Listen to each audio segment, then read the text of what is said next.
বাংলাদেশের চ্যানেলগুলি খুলুন, খালি মোবাইলে কেমন মৌলবীরা লাফাচ্ছে। কে কত বড় মৌলবী তার আত্মপ্রকাশ। এক একজনের জেকের এক এক রকমের ঢঙের জেকের। কেউ গাছে চড়ে তো কেউ বাসে চড়ে জেকের, কেউ নাচে নাচে জেকের, কে লুঙ্গি খুলে ফেলে জেকের, কে কারো ঘাড়ে চড়ে নিচে জেকের করতে করতে।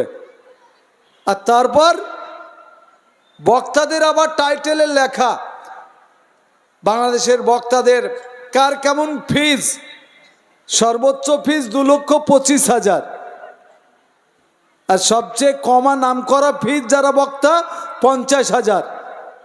বাংলাদেশের অবস্থা কি এখন? বাংলাদেশে যত না মাস্টারের ফাঁসি হয়েছে বাংলাদেশে, না ডাক্তারের ফাঁসি হয়েছে, তার কয়েক গুণ বেশি আলেম ওলামার ফাঁসি হয়েছে ওই দেশটাই। বাংলাদেশে বড় বড় আলেম ওলামাদের ফাঁসি। আমি মৌলানা দিলওয়ার হোসেন সাইদি সাহেবের সঙ্গে 100% মিল নাই, থাকাও স্বাভাবিক নয়, কিন্তু এটা মনে করি উভয় বাংলায় তিনি শ্রেষ্ঠ বক্তা ছিলেন। শুনেছেন না শোনেননি আপনারা ইউটিউবে? দিলওয়ার হোসেন সাইদি এত বড় বক্তা, এত ভালো তিনি বলতেন, ইংরেজিও বলতেন, বাংলাও বলতেন, সুর করে বলতেন, বিনা সুরেও বলতেন, এত জনপ্রিয়। সে লোকটার জানাজা লাশ বেরিয়ে আসলো কোত্থেকে? মসজিদ থেকে, খানকা থেকে, মাদ্রাসা মক্তব থেকে, তবলিগ জমিয়ত থেকে, না জেলখানা থেকে। তার ফাঁসি দেওয়ার কথা অনেক আগে, অন্য কোনো কারণে ফাঁসি দেয়নি, কিন্তু লাশ জেলখানা থেকে বেরিয়ে এলো। মামুনুল হক জেলে, মাদানি জেলে, রফিকুল হাসান জেলে। তাদের জন্য আমার মায়াতে বুকও ফাটছে না,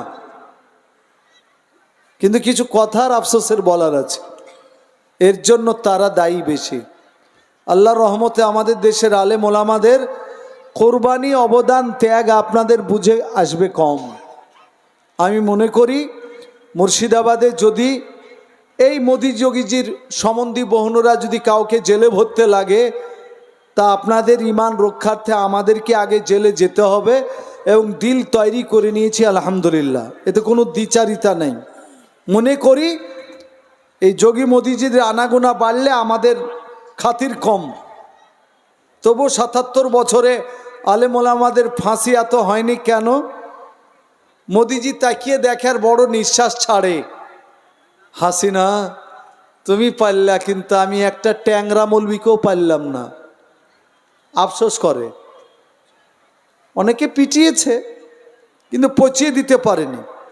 মুফতি আব্দুল কাইয়ুম, তাকে জেলে ভরে দিয়েছিল, তার নামে ফাঁসি অর্ডার হয়ে গেছিল জাজ কোর্টে, তার নামে গুজরাট হাইকোর্টেও ফাঁসি হয়েছিল।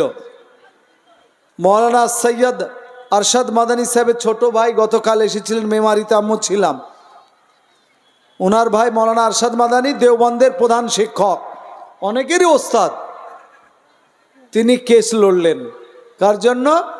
মুফতি আব্দুল কাইয়ুম, যার নামে ফাঁসি কোথায় হয়েছে? জজ কোর্টে হয়েছে, গুজরাট হাইকোর্টে। 12.5 বছর জেলে একজন মৌলানা মুফতি। আমার আগা বছরে দেওয়ান থেকে পাশ করেছে, 1 বছরের বড়।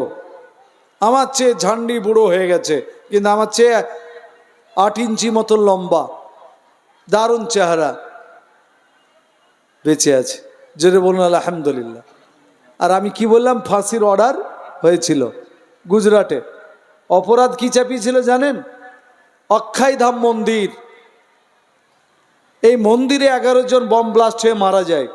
মুফতি আব্দুল কাইয়ুম বম মেরেছে, ওরা মরেছে, কাজী ফাঁসি হওয়াটা তো স্বাভাবিক। কিন্তু হজরত মৌলানা সৈয়দ আরশাদ মাদানী সাহেব, যার ভাতিজা আপনাদের এই মাদ্রাসায়, যে মাদ্রাসাকে জালসায় আপনারা এসেছেন, 2 বছর আগে ওনার ভাতিজা হাসান মাদানী এসেছিলেন, তার নেতৃত্বে কেস লড়া হলো। একটা জাজ, একটা বেঞ্চ, কয়েকজনা মিলে জাজ, 3 জন, 3 জনই অমুসলিম জাজ। ফাঁসি হওয়াটা আরোই স্বাভাবিক মনে হতে পারে, কিন্তু কাগজপত্র দেখে, সাক্ষী সবুত নিয়ে, পুলিশের বয়ান শুনে, হাইকোর্টের রিপোর্ট পড়ে 6 মাসের মধ্যে রায় দিলেন যে মুফতি আব্দুল কাইয়ুম কোনো দোষ করেনি, বেকসুর খালাস। জোরে বলুন আলহামদুলিল্লাহ। এ হচ্ছে আমাদের দেশ। আর ওখানে ফাঁসি হচ্ছে, আর মোদিজি পিট করে তাকাচ্ছে, বহিন তুই পারলি, আমি পারলাম না। 56 ইঞ্চি আমার। না পারার হাজারো কারণ আছে, হাজারো। মৌলানা আবুল কালাম আজাদ জন্ম কোথায় বলেন তো? জালসায় আমি বলেছি কোথায়, ইতিহাসে তো পাবেন না। মক্কাতে জন্ম, কাবা শরীফের দারুসালাম গেটের পার্শ্বস্থ বাড়িগুলিতে জন্ম, অর্থাৎ তিনার মা আরবীয়। সেখানে 10 বছর লালিত পালিত হলেন। দেশ স্বাধীন করার লড়াইয়ে ভারতে এলেন, এসে কলকাতায় থাকতেন, আর্মহাউস স্ট্রিটে কলকাতায় থাকতেন। কত বছর জেল খাটলেন জানেন? এই মোদিজিরা তো, আর বাপদাদা 14 পুরুষের নাম করুক, কে কে জেল খেটেছে। যোগীর বাপ খাটেনি, মোদিজির বাপ খাটেনি, আমি দায়িত্ব নিয়ে বলছি। আপনার হিমন্ত বিশ্ব শর্মার বাপ জেল খাটেনি দেশ স্বাধীন করার জন্য, কিন্তু মৌলানা আবুল কালাম আজাদ টুপিদাড়িওয়ালা লোক, 11.5 বছর তার যৌবনকালটা গেছে জেলে। কাজী আপনাদের কাছে বিনীত নিবেদন, অন্য হাওয়া তুলেছে, এক নিশান, মানে দেশের পতাকা হবে একটাই। তো দেশের পতাকা তো একটাই আছে, একটাই না কটা আছে পতাকা গো? এখন আমাদের জাতীয় পতাকা কি একটা না একটা? একটাই, ট্রাইঙ্গুলার, 3টা কালার থাকবে। 1:1.5, 1 ফুট যদি চওড়া হয় 1.5 ফুট লম্বা হবে, 2 ফুট চওড়া হলে 3 ফুট লম্বা হবে।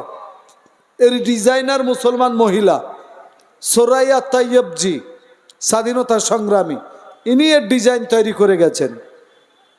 তো পতাকা তো আছে, তারপরও পার্লামেন্টে আলোচনা কেন করছেন মোদিজিরা যে এক নিশান চাই? এক নিশান মানে কোনটা বুঝতে পেরেছেন?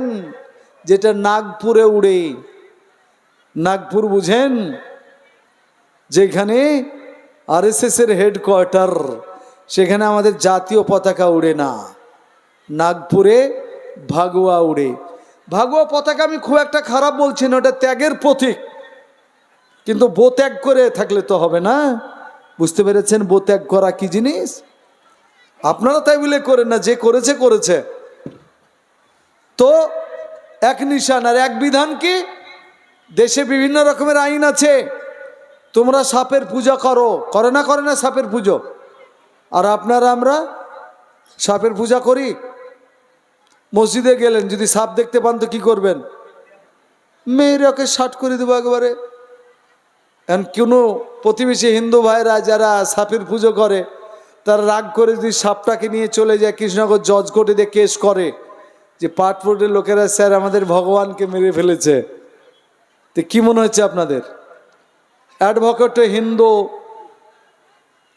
জজও হিন্দু, কৃষ্ণনগরে 97% বাস করে হিন্দু।